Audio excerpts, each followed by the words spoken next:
Hi guys, it's Tina from A Life Designed. I am hoping to inspire you today in your prayer life. I hear from women a lot that their prayer life isn't exactly what they would like it to be, or they don't maybe feel like they know what to say or how to say it. And I just want to encourage you to drop the rules that you think there are around it so that you can open up the space for your creativity and your authentic connection with God to open up. And so, to keep prayer time really simple, if you have 5 minutes, that's a wonderful place to start. You can take just a short little God conversation. And that's kind of what I like to think about it as. It's like an ongoing conversation, really. I like to start my conversation in the morning and then keep it going all day long. But you don't have to, if that doesn't work for you. Some people, it's better maybe midday when kids are taking naps or kids are at school, and other people, it's better at night when you're kind of calming down. And so, looking for just what time of day works for you, and really just start small with a small period of time.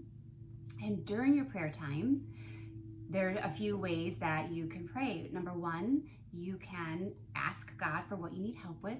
Tell him what's on your heart, just as if you were talking to a girlfriend. Tell him what's going on.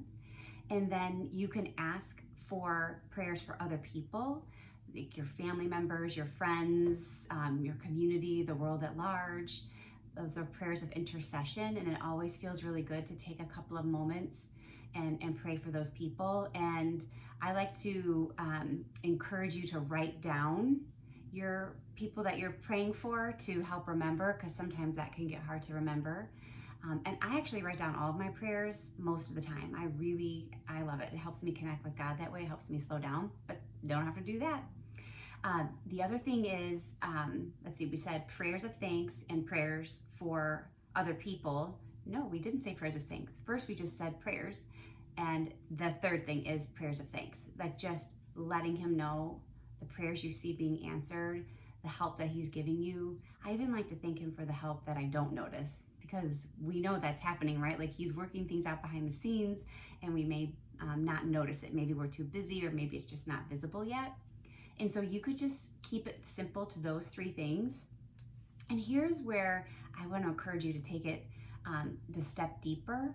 When you do your prayers of gratitude, I would encourage you to feel the gratitude in your body. Like if you're saying, God, thank you so much that things are going well for my child in college.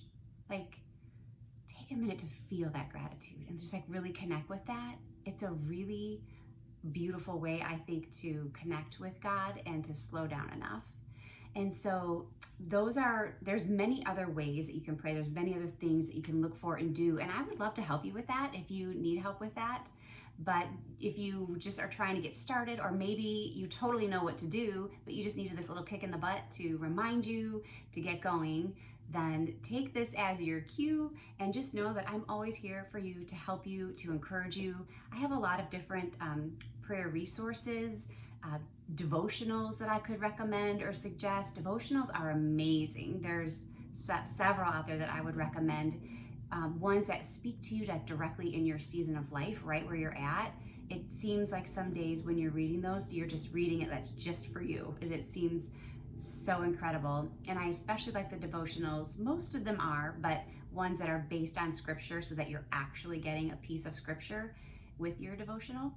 And of course, another simple one is just the Bible app on your phone. They give you a verse of the day, and you can, read the verse. And I like to look them up a lot of times, like for little interpretations too, to make sure like I'm really getting it, what's being said. Because sometimes when you just read a Bible verse at, face value, it might not mean exactly kind of what it looks like. So looking them up, even reading the other translations, and the Bible app is so nice because you can compare translations and it helps you get a better idea of what's being said there.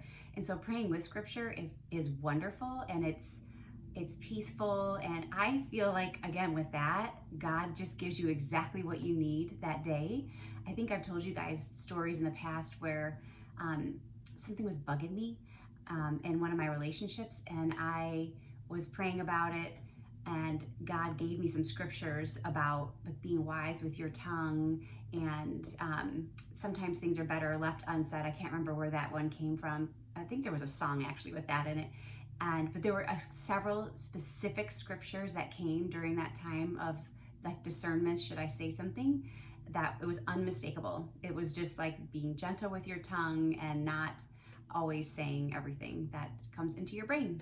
So I hope this is helpful for you guys. I know I kind of just feel like I just rambled around a little bit, but just wanted to have a faith discussion with you, a prayer discussion with you, because it's truly one of the most impactful things that we can do in our days. And for me, I do start my day that way because it makes me feel just grounded and centered. It's like such a beautiful way to start the day. And you might feel that way too, or you might feel like I want to end my day with that grounding and centering. And so there's really no right way. All right, you guys, I am going to head out, but I am so happy to be here with you, and I am grateful for you. I just want to thank you guys always for all of your cheerleading and all of your support. And please let me know, message me if you have questions and you need help. Have a super Friday.